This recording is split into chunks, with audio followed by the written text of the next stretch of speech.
learn about the off-grid lifestyle and to be inspired to live your dreams, click subscribe so you don't miss anything. Hit the bell notification. So as you know, I record videos and then I let them sit around for a week on YouTube. That way YouTube can demonetize it or analyze it or do whatever it needs to do, and it gives me time to react in case something happens to the video after I upload it. So 7 days ago, I told you that I got permission to go over to a trailer park just down the road. Man, it's not even 2 miles. They had 2 trees down, huge trees.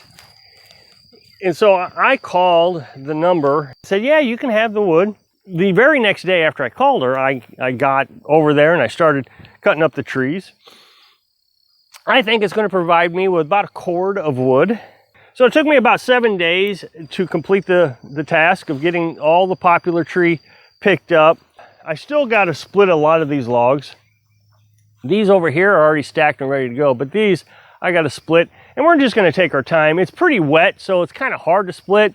So we'll just take our time. We'll start splitting right away because the smaller the log, the faster it dries. But actually, the longer it sits here, maybe it would be easier to split. So, you know, on cooler days like this morning, we'll come up here, split a couple logs with our manual log splitter. Of course, if we had a gasoline-powered log splitter, I'm sure it would be easier. But, you know, we're off-grid, and we try to stay off-grid as much as possible. And then we come down here, and this was the part that really, I don't know, it didn't take me by surprise. I knew I had to get rid of the limbs. So we have a big pile of limbs sitting here. Now, what Carolyn's going to do with these limbs is she's going to use these limbs to use in her outdoor oven. I keep saying like she has an outdoor oven. As soon as I find an electric oven without a glass door on it, I am going to get it and I'm going to make an outdoor wood stove oven thing. That way she can cook pizzas.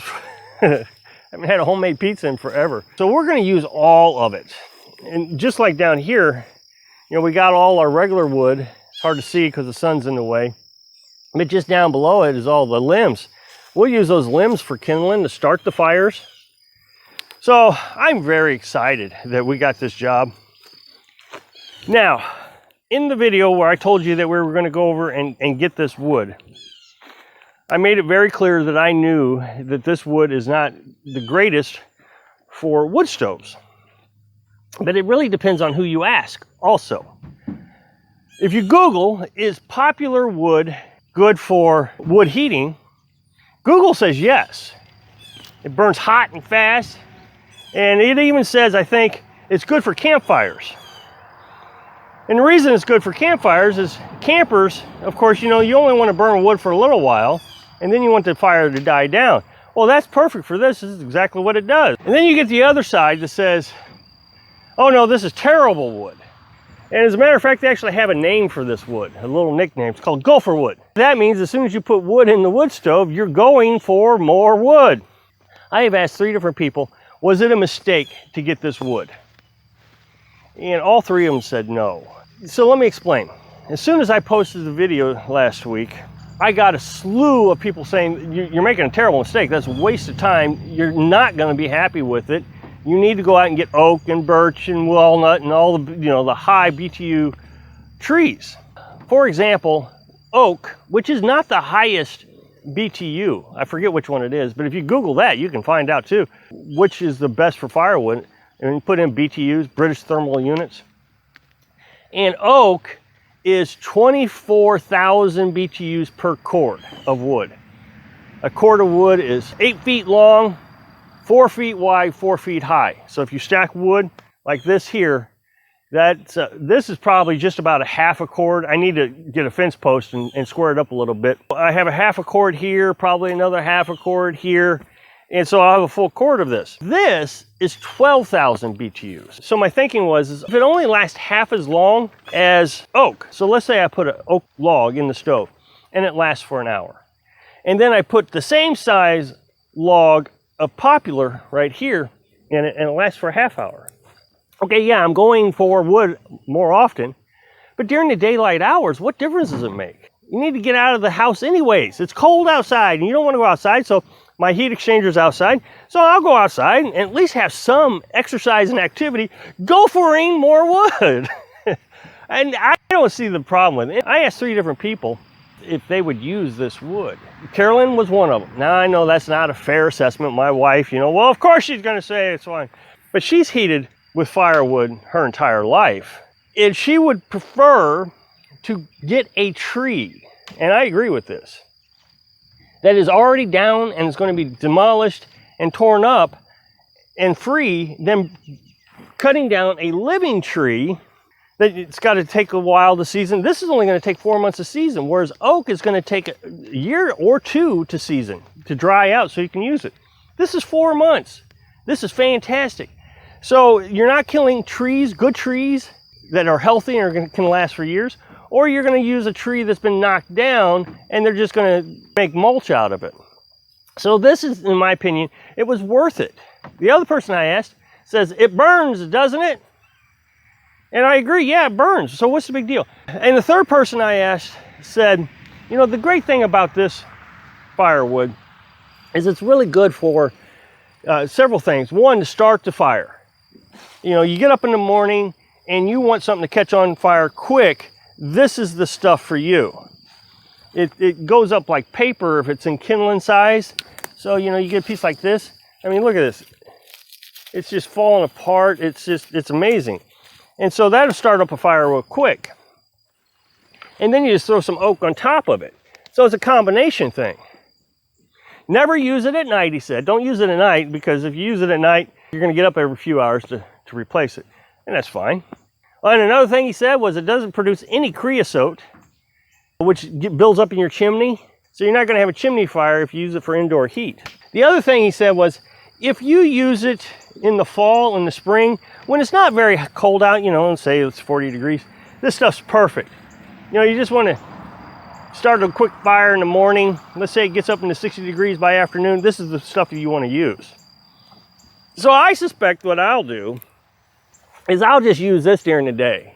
The other thing I was thinking that nobody has suggested is if I have to get up in the middle of the night to restoke the fire, I can throw one of these in, say about 2:30. I get up at 5 as it is. Throw one of these in at 2:30. It'll immediately start up the fire. Of course, throw a piece of oak on top of it. And I won't have to sit outside in the cold, 2:30 in the morning, trying to restoke the fire. Now, the other thing is, and this is from a philosophical standpoint, I suppose, not a scientific standpoint, is what else am I doing? We came out here to live off grid. This is my job. This is what I do for a living, is to support myself. It's one of the things. I have an online business where I make some money, actual cash, but the rest of it I do is to support and sustain my life. So, a garden, maybe one of these days we'll get some chickens, goats, or sheep, or something that we can sustain ourselves, maybe pigs. And so that's my job. The homestead, to take care of myself, to live off grid.